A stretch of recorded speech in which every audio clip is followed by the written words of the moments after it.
Hello दोस्तों, welcome to DMLT YouTube channel. दोस्तों, आप सब कैसे हो? आई होप आप सब अच्छे हो। Myself Saku Saini. दोस्तों, आज हम पढ़ेंगे ESR के बारे में कि ESR टेस्ट क्या होता है, देन ESR टेस्ट हम क्यों करते हैं, हमारी ह्यूमन बॉडी के लिए ये ज़रूरी क्यों होता है ये टेस्ट। देन जो मेडिकल स्टूडेंट है और जो नॉन मेडिकल स्टूडेंट है, इसके बारे में कोई भी किसी को भी इन्फॉर्मेशन होना बहुत ही ज़रूरी होता है, बहुत ही ज़रूरी है ESR टेस्ट के बारे में। देन ये जो लेबोरेटरी के अंदर किस प्रकार से टेस्ट को किया जाता है, ये हम आज के इस वीडियो के अंदर देखेंगे। इसके जो नोट्स हैं, PDF है, वो नीचे डिस्क्रिप्शन बॉक्स के अंदर टेलीग्राम लिंक दी गई है, वहाँ पे आप ज्वाइन कर लीजिए। देन आपको नोट्स PDF है वो अवेलेबल हो जाएंगे। अब हम देखेंगे ESR के बारे में कि ESR टेस्ट क्या होता है।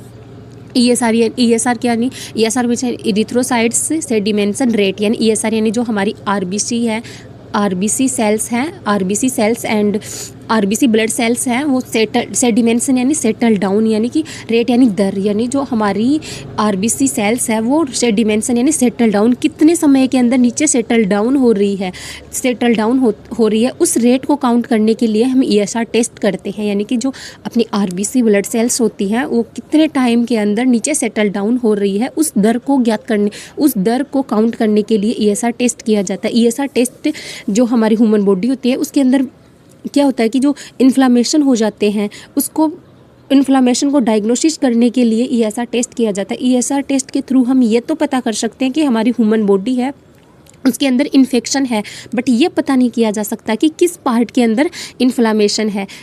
ESR टेस्ट से हमें ये तो पता चल जाता है कि हमारी जो ह्यूमन बॉडी है उसके किस पार्ट के अंदर इन्फ्लामेशन है। देन ये भी पता किया जाता है कि कौन से पार्ट के अंदर इन्फ्लामेशन है।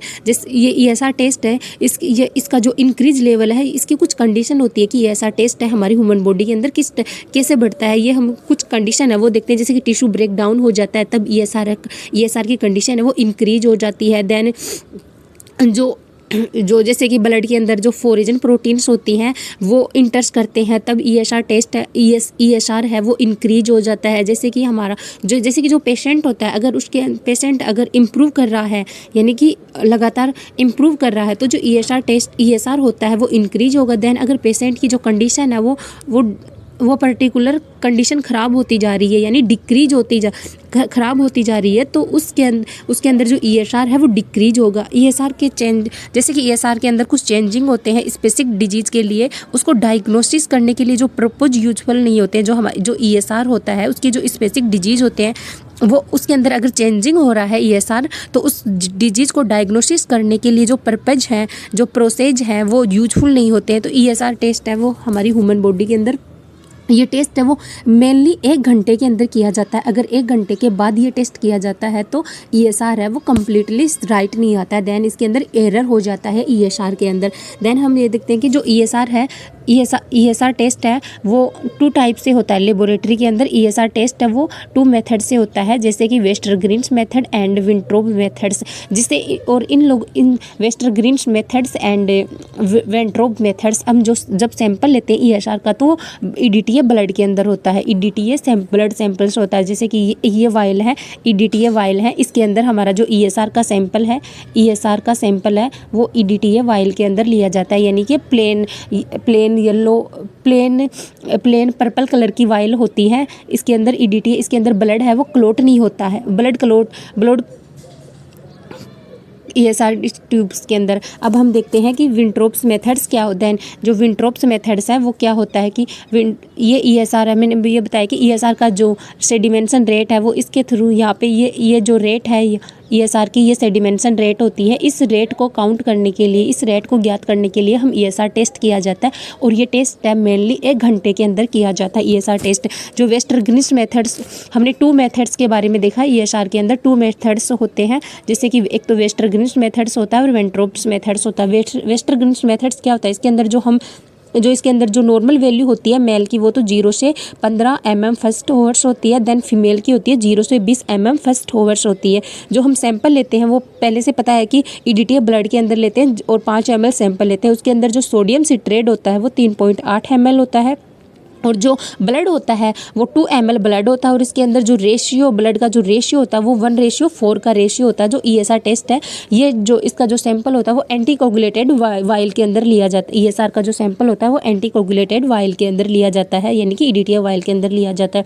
और इसके अंदर हम जैसे कि ESR ट्यूब्स होती है, इसकी जो लेंथ होती है वो 30 सेंटीमीटर होती है। देन इसका जो डायमीटर होता है वो 2.55 mm होता है। देन इसकी जो मार्किंग एरिया होता है, यानी कि जो ये जो मार्किंग एरिया होता है, इसका जो मार्किंग एरिया होता है वो होता है मार्किंग एरिया होता है वो होता है 0.200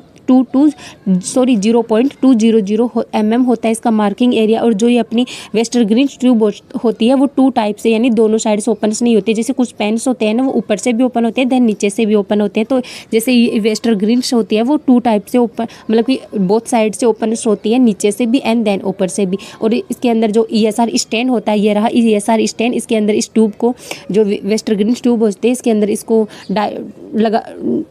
अंदर इसको सेटल डाउन करते हैं, देन इसको लगाते हैं। फिर इसके अंदर जो ये दोनों साइड से ओपन होती है, देन इसके अंदर ये जो रबड़ का वायल लगा हुआ होता है, रबड़ का वायल लगा होता है जिससे कि ये जो अपने वेस्टर ग्रीन ट्यूब्स होती है ये स्टैंड के अंदर लगाई जाती है। देन ये जो ट्यूब्स है वो वेंट्रिकल पोजीशन के अंदर होती है। अगर ये पोजीशन चेंज कर दी जाती है तब भी ESR के अंदर एरो प्रेजेंट होते हैं। और जो वेंट्रोप्स ट्यूब होती है इसके अंदर जो सैंपल होता है वो फास्टिंग EDTA ब्लड का होता है, फास्टिंग EDTA का ब्लड सैंपल होता है। देन जो नॉर्मल वैल्यू होती है मेल के अंदर 0 से 9 mm होती है और फीमेल के अंदर होती है 0 से 30 mm फर्स्ट ओवर्स होती है। एंड इसके अंदर जो क्या होता है कि जो ये ट्यूब्स होती है, ये जो वेस्टर ग्रीन ट्यूब होती है ये वन साइड से ओपन होती है, देन वन साइड से ओपन होती है। और जो इसका मार्किंग एरिया वन साइड से ओपन होती है, इसका जो मार्किंग एरिया होता है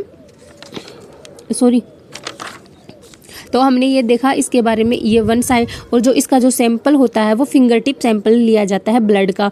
इन्फेंट्स के अंदर ब्लड सैंपल जो फिंगर टिप सैंपल्स लिया जाता है। तो हमने आज के इसके वीडियो के अंदर देखा ESR के बारे में कि ESR क्या होता है, देन ESR का जो सैंपल्स है वो किस तरीके से लिया जाता है, इसका टेस्ट क्यों किया जाता है, ये सब हमने आज के इस वीडियो के अंदर देखा। आई होप आपको वीडियो समझ में आ रहा है, देन समझ में आया हो, और नहीं है तो कुछ भी इश्यू वगैरह हो तो नीचे कमेंट्स बॉक्स के अंदर कमेंट कर सकते हो। देन आज के इस वीडियो इतना ही है। देन अब थैंक यू सो मच, मिलते हैं नेक्स्ट वीडियो के अंदर।